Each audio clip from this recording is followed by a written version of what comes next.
Hello guys, good morning. Meron po akong ipapakita sa inyo at diskarte. Siguradong magugustuhan nyo.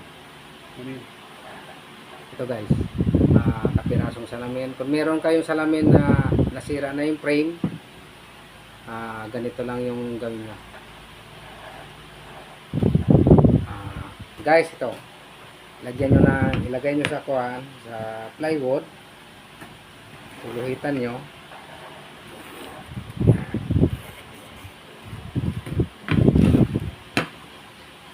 Kunin nyo na lang yung gitna nito.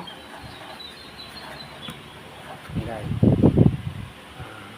Simpleng diskarte na ito. Hindi na kailangang magsukat-sukat.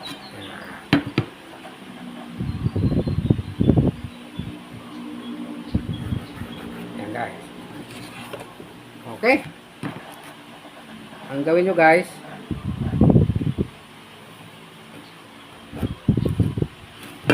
kakat nyo lang ito. Binuhitan ko. Okay. Makikita nyo guys. Yan. Kakat lang yan. Tapos, bubutasan dito, sabitan na kasabit sa... So guys, liyahin nyo na lang pagkatapos nyo cut. Yan. Yan guys. Diba? Yun. Okay. Tapos yung dito guys, butasan nyo lang. Kahit screwdriver pwede na. Or pako.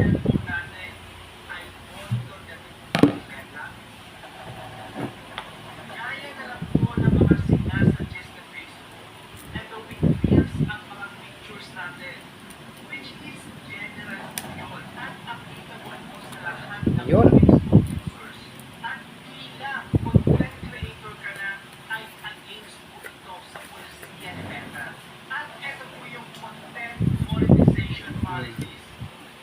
Pwede nyo na guys idikit kahit ano. Pwede sealant, pwede tawag ito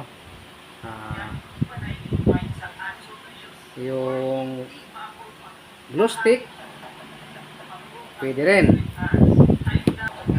Ito guys, double adhesive, pwede rin to, pwede rin na sealant.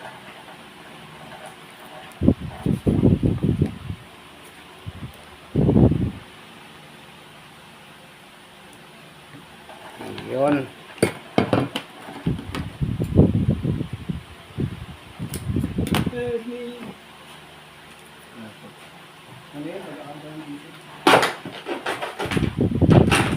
Magkano kayo?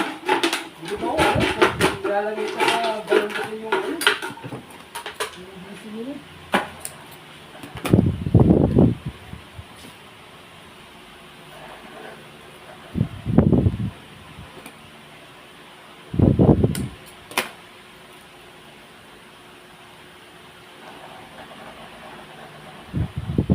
Yun.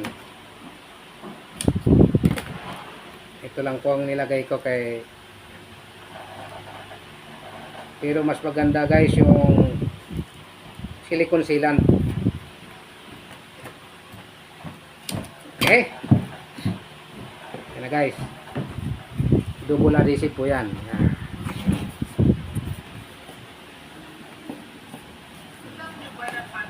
Ayusin na natin yung pagkakabit. Tapos tanggalin natin ngayon guys yung protection niya. Yun. Para dumikit. Tanggalin natin yung pinaka-plastic ng double adhesive.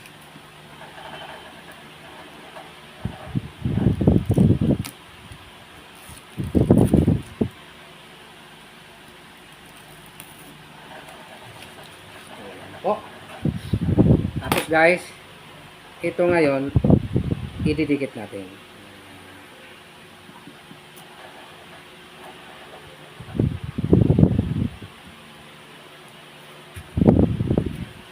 Okay.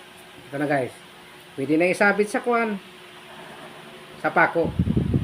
Hindi na kailangang maglagay pa ng frame. Yan guys. Diba? Ganun na kasimple. Pwede nyo rin guys pagandahin nyo yung pinaka background niya na plywood sa likod. Yan. Hindi matanggal guys. Oh. Di ba? Yan guys. Salamat po.